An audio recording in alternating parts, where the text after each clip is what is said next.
The doorbell camera captured everything. A man dragging something heavy, wrapped in fabric, crossed the pavement at 4 a.m., struggling with the weight as he pulled it toward his car. Inside that bundle was his wife. Sheylla Cabrera arrived in the United States from Peru with a dream that millions of immigrants share, to build a better life for her family. At 33 years old, she had become exactly what she hoped to be: a loving mother to 3 young sons, ages 9, 6, and 4, living in Lancaster, California. Those who knew her described her as an unconditional friend, a loving mother, and a hard worker. Sheylla's friends in Lancaster saw her as someone who radiated warmth despite carrying burdens that would have crushed others. She worked tirelessly to provide for her 3 boys, maintaining the kind of positive energy that drew people to her. In her small apartment on Lancaster Boulevard, she created a home filled with love for her children. But there was something Sheylla kept hidden beneath that bright smile, something dark that only those closest to her knew about. Her husband, 36-year-old Josemar Cabrera Corno, was not the man he appeared to be to the outside world. Behind closed doors, their marriage was anything but the happy family portrait it seemed. According to Sheylla's mother, Helga Rosillo, who remained in Peru, her daughter had reported Josemar for domestic violence back in their home country. The abuse had followed them across borders and oceans. It wasn't just Sheylla who suffered. Rosillo stated, "She told me that he hit her, mistreated her, and even slapped my youngest grandchild, who is just 3 years old. It's 4 years." Sheylla endured physical and verbal abuse, trapped in a relationship that grew more dangerous with each passing day. Her friends watched helplessly as she struggled with an impossible decision: stay and endure the violence, or leave and risk losing her children to a man who repeatedly threatened to take them away from her if she tried to escape. Elizabeth Rousseau, one of Sheylla's friends, explained the terrible bind Sheylla found herself in. She said she was just too scared because he would always threaten to leave with the kids. "So I think that was her fear. If she did anything, he was going to kidnap the kids." Those threats had kept Sheylla trapped for years. But by the summer of 2025, something inside her had shifted. The years of abuse had worn away her hope that things would somehow improve, and staying had become more dangerous than leaving. By early August 2025, Sheylla had reached her breaking point. Friends revealed that Sheylla was in an abusive relationship and had asked her husband for a divorce. This wasn't a decision she made lightly. She understood the danger that came with leaving an abusive partner. But staying had become impossible. On August 9th, Sheylla spoke with her parents in Peru and told them of her plans to leave Josemar and take their 3 young children with her. It was a conversation filled with both determination and fear. She knew she needed to protect herself and her boys. Sheylla's mother says that the last time they spoke, her daughter told her she would be filing a report against Josemar in Lancaster. That conversation would be the last time she would ever hear her daughter's voice. In the apartment on Lancaster Boulevard, tension filled every room.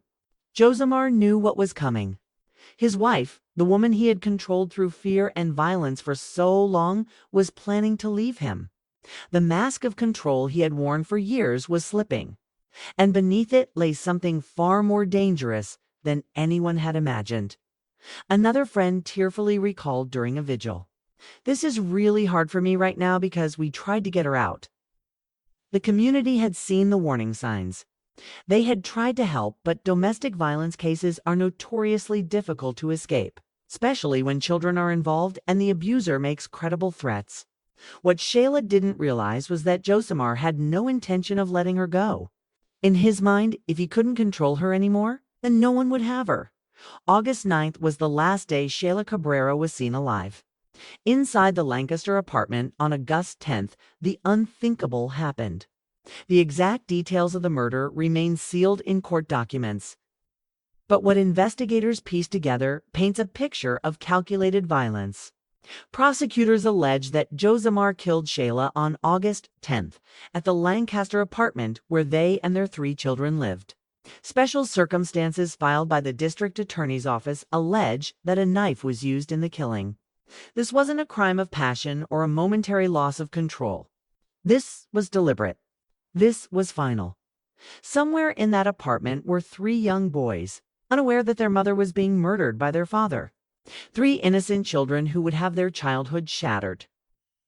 Their mother stolen from them in an act of unthinkable cruelty. After killing Sheylla, Josimar had to hide what he had done. He wrapped her body carefully in a large piece of material, fabric that would later match exactly what investigators found in surveillance footage. He moved methodically, a man operating on autopilot and dark purpose rather than panic. This was a man who had already decided on his next steps, who had a plan for disposal and escape. Looking back, every choice he made that day revealed a chilling level of premeditation in the early morning darkness of August 10th. Still hours after the murder, Josimar began the process of covering up his crime. The apartment complex was quiet. Most residents were asleep. He likely thought no one would notice what he was about to do, but someone did. A neighbor returning home from a night shift around 2:40 in the morning witnessed something that would later prove crucial to the investigation. Doorbell Marrera spotted Josimar cleaning out the trunk of the family's car in the middle of the night. She told reporters, "It was strange. I work those days and I know there's nobody around at that time and cleaning a trunk. I thought it was scary." She didn't know it then, but she was watching a man prepared to dispose of his wife's body. What happened next was captured on camera, a moment frozen in time that would seal Josimar's fate. Surveillance footage from a neighbor's Ring doorbell camera recorded something that would become the centerpiece of a murder investigation. In the grainy video, timestamped around 4 a.m. on August 10th, a figure can be seen struggling with a heavy, wrapped bundle. The footage showed a man dragging something that clearly contained significant weight, pulling it across the ground with obvious effort. The object was wrapped carefully in fabric to conceal what lay inside. What the camera captured was Sheylla Cabrera dragging his wife's body from their apartment. He loaded Sheylla into the trunk of the family car and drove her to the Angeles National Forest, a vast wilderness area about an hour north of Lancaster. The forest, with its steep canyons and remote embankments, stretches for miles of rugged terrain. It had become, tragically, a dumping ground for those trying to hide terrible crimes. Josimar navigated the dark roads leading into the forest. When he found a suitable location, he pulled Sheylla's body from the trunk and threw her over the side of an embankment, discarding her among the brush and rocks like she meant nothing. He then returned home to his three sons and began constructing the lies that would buy him time to escape. 2 days after Sheylla was murdered, on August 12th, concerned friends reported her missing to the Los Angeles County Sheriff's Department. When Sheylla failed to respond to messages and calls, her friends knew immediately that something was terribly wrong. This wasn't like her. She always stayed in touch, especially when it concerned her children. Deputies responded to the apartment complex on the 500 block of Lancaster Boulevard to take a missing person report. But when authorities began asking questions, Josimar's stories started to unravel like a cheap sweater. Josimar gave varying accounts of his wife's whereabouts to different people. According to reports, he initially told authorities that his wife had been abducted by Immigration and Customs Enforcement. It was a calculated lie designed to explain Shella's sudden disappearance, while making it seem like she had been taken by federal authorities. Something that would be difficult to immediately verify and might discourage further questions. Later, he claimed she left with another man.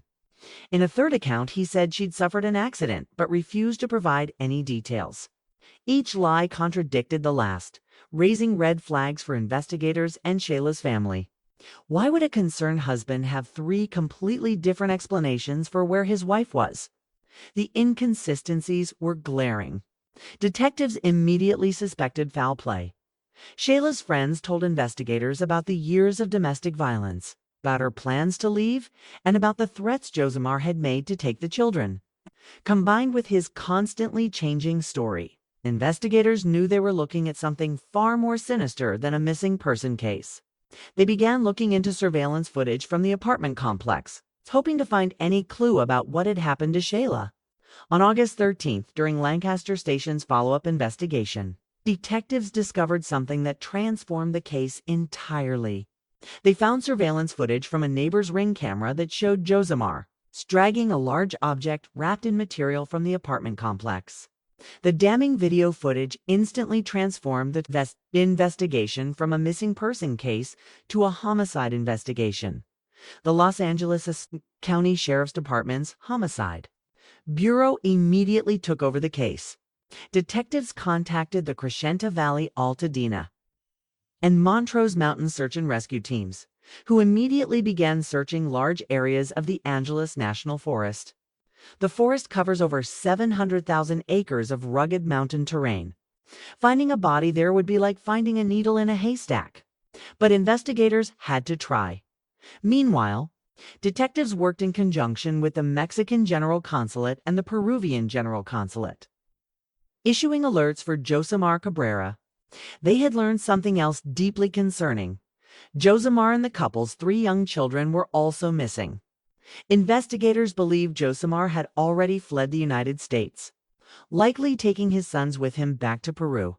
On Saturday morning, August 16th, shortly after 10 a.m., investigators received a call from the Montrose Mountain Search and Rescue Team. They had found something. The rescue team reported they had spotted an object similar to the material that was seen being dragged by Sheylla in the surveillance footage. The object was located over the side of an embankment in the Angeles National Forest, in a remote area about an hour's drive from the Lancaster apartment. Homicide detectives rushed to the scene. When they examined the material more closely, their worst fears were confirmed. The investigator responded to the scene, and it was discovered that the material contained the body of Sheylla Cabrera, who was pronounced deceased at the scene. The evidence was undeniable. The video showed Sheylla dragging something from the apartment. That something was his wife's body. And now that body had been found exactly as the evidence suggested. For those who loved Sheylla, confirmation was devastating. Their friend, their neighbor, the smiling mother who worked so hard for her children, had been murdered by the man who claimed to love her and discarded like trash in a remote forest.